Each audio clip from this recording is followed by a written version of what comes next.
Healthy और बहुत ही मज़ेदार मिठाई की रेसिपी लेकर आई हूँ। ना ही तो हम इसमें मैदा, आटा, सूजी, बेसन, चने, खोया या मिल्क पाउडर ऐड करेंगे, बल्कि हम घर में रखी सिर्फ 2 से 3 चीज़ों से ही इस बहुत ही मज़ेदार सी मिठाई को बना के तैयार करेंगे। तो चलिए इसकी रेसिपी को देख लेते हैं। तो इस मज़ेदार सी मिठाई को बनाने के लिए मैंने सफ़ेद तिल ले लिए हैं। तो हम इस मज़ेदार सी मिठाई को सफ़ेद तिल से बना के तैयार करेंगे। तो मैंने यहाँ पर 1 कप सफ़ेद तिल ले लिए हैं और तिल को मैंने तवे के ऊपर डाल दिया है। अब मैं तवे के ऊपर इसको रोस्ट कर लेती हूँ। लो फ्लेम पर 10 से 15 मिनट तक इस तरह से थोड़ी थोड़ी देर में चमचा चलाते हुए हम तिल को रोस्ट कर लेते हैं। इतना रोस्ट कर लेना है कि तिल का जो कलर है वो इस तरह से गोल्डन सा हो जाए। तो यहाँ पर आप देख सकते हैं 10 से 15 मिनट में लो फ्लेम पर तिल रोस्ट हो चुके हैं। तो बिल्कुल परफेक्ट यहाँ पे कलर आ चुका है। तो बस इससे ज़्यादा रोस्ट नहीं करेंगे वरना इसका बहुत ज़्यादा डार्क कलर हो जाएगा, क्योंकि इस पर बहुत जल्दी कलर आ जाता है। सफ़ेद तिल को हम इस तरह से प्लेट में निकाल लेते हैं ताकि इसका कुकिंग प्रोसेस रुक जाए, क्योंकि तवा बहुत ज़्यादा गर्म है।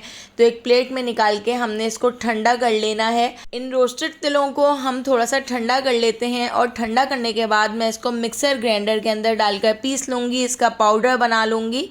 तो जितनी देर हमारे तिल ठंडे हो रहे हैं हम यहाँ पर गुड़ ले लेते हैं। तो मैंने एक कढ़ाई के अंदर 1 कप गुड़ ऐड कर दिया है।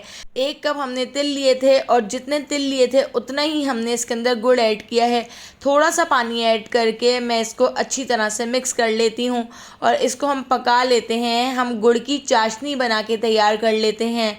तो बस 2 से 3 चीज़ों से ही आप देखिएगा ये मिठाई इतनी मज़ेदार बन के तैयार होगी। तो जितनी देर चाशनी बन रही है हमारे तिल भी ठंडे हो चुके हैं। तो तिल को मिक्सर ग्राइंडर के अंदर डालकर मैं पीस लेती हूँ, इसका पाउडर बना लेती हूँ। तो बिल्कुल बारीक हमने इसका पाउडर बना लेना है। तो देखिए इस तरह से हमने तिल का भी यहाँ पर पाउडर बना के रख लिया है। तो तिल का बिल्कुल बारीक आपने पाउडर बना के रखना है, इससे आपकी मिठाई बहुत ही मज़ेदार बनेगी। तो तिल के पाउडर को हम एक साइड पे रख देते हैं और चाशनी चेक कर लेते हैं। तो गुड़ की चाशनी इस तरह से हम बना लेते हैं। सारे गुड़ को हम इस तरह से मेल्ट कर लेते हैं और मेल्ट करने के बाद हमने इसको 10 से 15 मिनट पकाना है, ताकि इसमें जो हमने पानी ऐड किया है वो भी खुश्क हो जाए और ये थोड़ा सा कड़क सा हो जाए।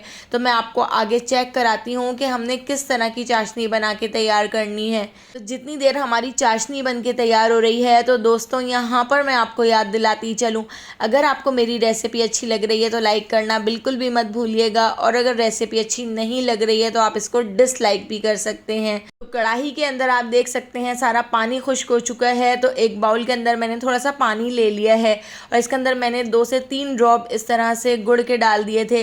तो अभी आप देख सकते हैं गुड़ काफ़ी सॉफ्ट है, ये हार्ड नहीं हुआ है। तो जितनी देर में मैंने इसको चेक किया है इतनी देर में गुड़ भी पक चुका है। तो गुड़ को हम एक बार फिर चेक कर लेते हैं। तो इस तरह से देखिए मैंने इसको एक बार और चेक कर लिया था और चेक करने के बाद आप देख सकते हैं ये बिल्कुल इस तरह का हो चुका है। इसके अंदर से एकदम कड़क सी आवाज़ आ रही है। तो देखिए इस तरह से हमारी यहाँ पर चाशनी बन के तैयार हो चुकी है। अब इसके अंदर हम ऐड कर देते हैं तिल का पाउडर, और पाउडर ऐड करके इसको हमने इतना पका लेना है कि ये कढ़ाई छोड़ दे। तो बस इस तरह से लो से थोड़े से ज़्यादा फ्लेम पर आप इसको मिक्स करते जाएं और इतना पका लें कि ये जो सारा मिक्सचर है ये कढ़ाई से अलग हो जाए।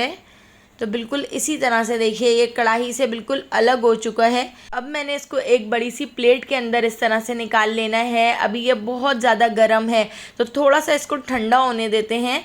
तो थोड़ा सा ठंडा होगा तो देखिए इस तरह से थोड़ा सा हार्ड हो जाएगा। जब ये हल्का सा हार्ड हो जाए तो आप इस तरह से इसको तोड़ लीजिएगा, क्योंकि अभी हमने इसको पीसना है। इसके साथ ही मैंने यहाँ पर 2 टेबल स्पून डेसिकेटेड कोकोनट यानी पिसा हुआ खोपरा या पिसा हुआ नारियल ले लिया था।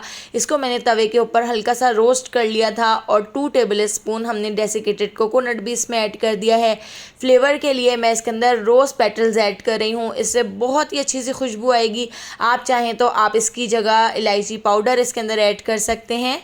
तो ये मिक्सचर अच्छी तरह से ठंडा हो चुका है। अब मैं दोबारा से इसको थोड़ा थोड़ा करके मिक्सर ग्राइंडर के अंदर ऐड कर देती हूँ, और मिक्सर ग्राइंडर के अंदर ऐड करके हम इसको पीस कर इसका पाउडर बना लेते हैं। तो 2 से 3 राउंड में मैं इस तरह से इसको पीस लेती हूँ, क्योंकि मेरा जो मिक्सर ग्राइंडर है वो थोड़ा छोटे साइज़ का है। तो देखिए बिल्कुल इसी तरह से हमने पूरे मिक्सचर को मिक्सर ग्राइंडर के अंदर डालते जाना है और 2 से 3 राउंड में हमने इसको पीस लेना है। तो बिल्कुल इसी तरह से देखिए मैंने पूरे मिक्सचर को पीस लिया है। अब मैं इसको एक स्ट्रेनर के अंदर डालकर छान लेती हूँ, ताकि इसके अंदर जो मोटे मोटे से टुकड़े हों वो मुंह में ना आए, और दोबारा से हम उसको मिक्सर ग्राइंडर के अंदर डालकर पीस लेंगे। और बिल्कुल इसी तरह से पूरे पाउडर को हमने इस तरह छान लेना है, ताकि हमारी जो मिठाई है वो बिल्कुल परफेक्ट बनकर तैयार हो और खाने में बहुत ही ज़्यादा मज़ेदार लगे, ये मोटे मोटे से टुकड़े मुंह में ना आए। तो इस पूरे मिक्सचर को इस तरह से पीस कर मैंने छान लिया है। तो यहाँ पर हमारा जो मिठाई का मिक्सचर है वो तैयार हो चुका है, लेकिन अभी हम इसमें 1 से 2 चीज़ें और ऐड करेंगे। तो देखिए यहाँ पर मैंने इसको अच्छी तरह से छान कर प्लेट के अंदर निकाल लिया है। मिठाई बनाने के लिए हमारा ये मिक्सचर बनकर तैयार हो चुका है। तो इसकी बाइंडिंग के लिए अभी हम इसमें 1-2 चीज़ें और ऐड कर लेते हैं। तो मैंने यहाँ पर असली घी ले लिया है। असली घी को मैंने थोड़ा सा गर्म कर लिया था। गरम करने के बाद हम इसके अंदर ऐड कर देते हैं 2 से 3 टेबल स्पून असली घी। असली घी से हम इसकी बाइंडिंग कर लेते हैं। आप चाहें तो आप दूध से या घर की फ्रेश मलाई से इसकी बाइंडिंग कर सकते हैं। तो मैं असली घी ऐड करके इसको अच्छी तरह से मिक्स कर लेती हूँ। थोड़ा हमने इसमें असली घी ऐड किया है और थोड़ा सा हम इसके अंदर दूध ऐड कर लेते हैं। तो ज़्यादा दूध आपने ऐड नहीं करना है, बस आपने थोड़ा ही दूध ऐड करना है कि बस इसकी बाइंडिंग हो जाए। पहले तो इस मिठाई को बनाने के लिए हमने पिसे हुए सफ़ेद तिल ऐड किए थे। अब मैंने यहाँ पर रोस्टेड मोटे कुटे हुए सफ़ेद तिल इसके अंदर ऐड कर दिए हैं। तो 2 टेबल स्पून मोटे पिसे हुए हमने इसमें सफ़ेद तिल ऐड किए हैं।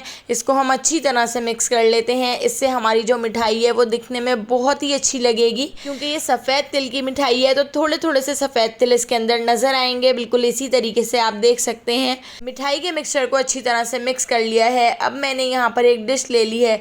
इसके अंदर मैंने लगा दिया है बटर पेपर। इसके अंदर हम ऐड कर देते हैं बारीक कटे हुए बादाम, पिस्ते, और मैंने यहाँ पर रोज़ पेटल भी इसके अंदर इस तरह ऐड कर दिए हैं। इससे हमारी जो मिठाई है वो दिखने में बहुत ही अच्छी लगेगी। और अब मैं इस मिठाई के मिक्सचर को इस डिश के अंदर सेट कर लेती हूँ। एक बार आप इस मिठाई को बना के ज़रूर देखिएगा, इतनी ज़्यादा मज़ेदार बनती है कि आपके घर वाले इसको बनवाने की रोज़ाना फरमाइश करेंगे, और बच्चों की तो ये मिठाई बहुत ही फेवरेट होगी। इस मिठाई को बनाकर आप 15 से 20 दिन तक स्टोर करके भी रख सकते हैं। ये बिल्कुल भी ख़राब नहीं होगी, क्योंकि हमने इसमें चाशनी बनाकर ऐड की है। तो मैंने इस मिठाई को दूसरी डिश के अंदर इस तरह से सेट कर लिया था, और इसको मैं स्पैचुला की मदद से अच्छी तरह से लेवल कर लेती हूँ।